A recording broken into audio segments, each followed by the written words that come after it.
জেলার শৈলকুপা উপজেলার মাঠের পর মাঠ আবাদ হয়েছে পেঁয়াজের। পাইকপাড়া গ্রামের কৃষক ইউসুফ আলী বুক ভরা আশা নিয়ে ৫ বিঘা জমিতে রোপণ করেছেন পেঁয়াজ। ভালো ফলনের আশায় করেছেন পরিচর্যার কাজ, কিন্তু সার সংকটের বিপর্যয়ের আশঙ্কায় চিন্তার ভাঁজ তার চোখে মুখে। সঠিক সময়ে ক্ষেতে সার প্রয়োগ করতে না পারলে আশানুরূপ ফলন পাবে না। ডিলারদের মাধ্যমে চাহিদা মতো সার পাচ্ছে না, কিন্তু অতিরিক্ত টাকা দিলে মিলছে সার, এমন অভিযোগ এই কৃষকের। ডবল সেচ দেবো জমিতে, সার আনতে যাব ১৩,০৫০ টাকার সার ১৩০০ টাকা দিলি আছে, বুঝছেন? এই ১০৫০ টাকা দিলি নেই, ডিলাররা কয় নেই, ওজাই নেই। আবার দেখা যাচ্ছে নিতা গুজারা যায় বাইকেরে নিয়ে আসতেছে। এই হচ্ছে কথা। সরকারের কাছে কি চান? সরকারের কাছে আমার চাই যে আমরা চাষি মানুষ, সার দেখা যাচ্ছে সারটা যদি যাই পাই, দাম একটু বেশি হইলেও কিন্তু যাই তো পাবো সারটা। এই যে বাংলা ঢ্যাপ সারটা, ওই সারটা আমার চাষি মানুষের খুব কাজ করে।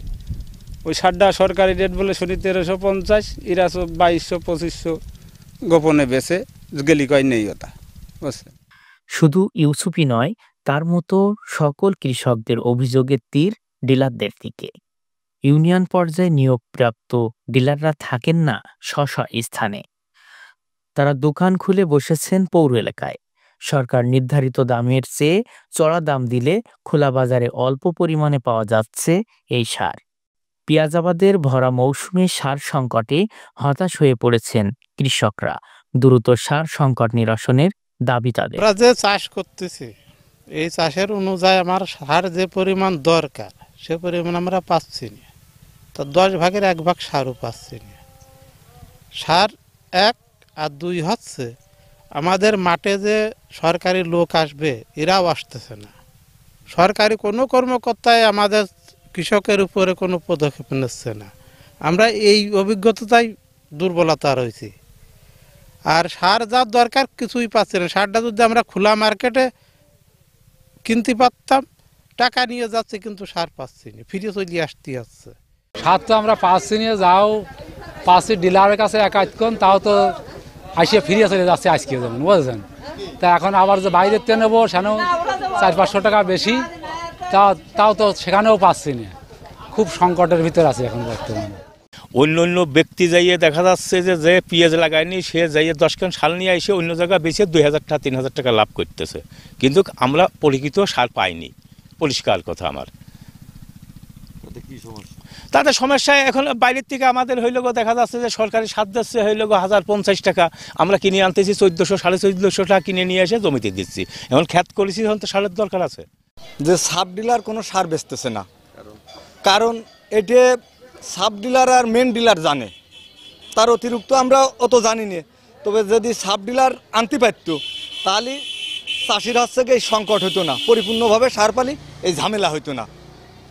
ডিলাররা মাধ্যমে যা দিচ্ছে সিরিয়াল মোতাবেক এক কান করি।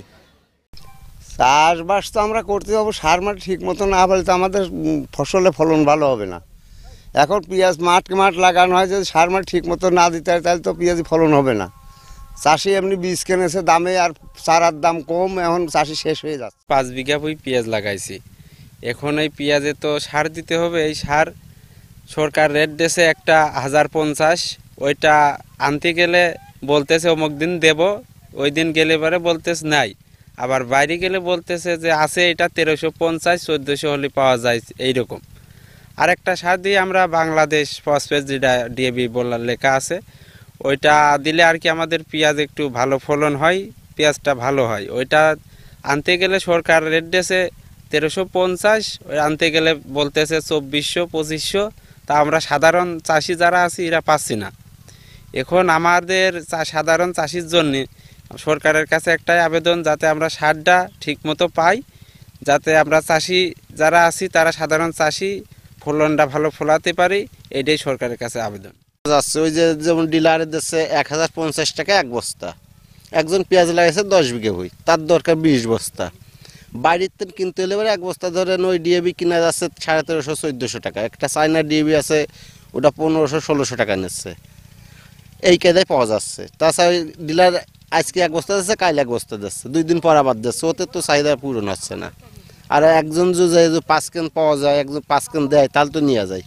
দেখছে 1 কেন একটা জনের দাম 500 টাকা, তাহলে কামড় দিতে 1 কেন সার আনতে যাওয়া যায় না, এর দিনে তো চাহিদা পূরণ হয়। ডিলার ও ব্যবসায়ীরা বলছেন চাহিদা অনুযায়ী বরাদ্দ নেই, সেই কারণেই এই সংকট। কৃষকের যে চাহিদা, সেই চাহিদা অনুযায়ী বরাদ্দ কম, তার পুরাপুরি চাহিদা পূরণ করা যাচ্ছে না। এদিকে জেলায় সার সংকটের কথা মানতে নারাজ কৃষি বিভাগের কর্মকর্তা। তিনি বলছেন এগুলো কৃত্রিম সংকট, দ্রুতই কেটে যাবে। বর্তমানে মানে কৃষকের মধ্যে একটা টেন্ডেন্সি চলে আসছে, আমি যেটা বললাম যে সারটা নিয়ে আপনি একটু খোঁজ নিয়ে দেখবেন যে প্রত্যেকটা কৃষকের বাসায় এখন পর্যন্ত পর্যাপ্ত সার আছে। এই সারটা নিয়ে তারা রেখে দেওয়ার চেষ্টা করতেছে, তারা পরবর্তীতে যাতে সিকিউর লাইফ করতেছে। কিন্তু আমরা বলতেছি যে এই মাসের এখন যেটা প্রয়োজন এখন সেটা নাও, পরে যেটা প্রয়োজন সেইটা তারা নাও। তো আমাদের কথা হচ্ছে যে এইটা অগ্রিম তুলে নিয়ে এটা ঘরের মধ্যে ফেলে রেখে তো আসলে কোনো লাভ নেই। তো আমাদের সার আসতেছে, আমরা উপসহকারী কৃষি অফিসারকে ওখানে বসিয়ে রেখে ন্যায্য মূল্যে সার বিক্রয় নিশ্চয়তা করছি।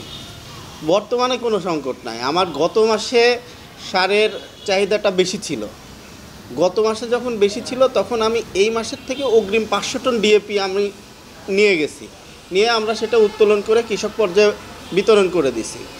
তারপরে হচ্ছে যে আবার 20-40 টন সদর উপজেলা এবং কালীগঞ্জ উপজেলা থেকে নিয়ে আসছি। তো বর্তমানে সারের কোনো সমস্যা আছে বলে আমি মনে করি। কৃষি বিভাগের তথ্য মতে শৈলকুপা উপজেলায় পেঁয়াজ আবাদের লক্ষ্যমাত্রা ধরা হয়েছে 12,000 হেক্টর জমি, যেখানে ইউরিয়া, টিএসপি, ডিওপি সহ রাসায়নিক সারের চাহিদা ধরা হয়েছিল 8,000 metric ton. Basir Ahmed, SN Bangla news.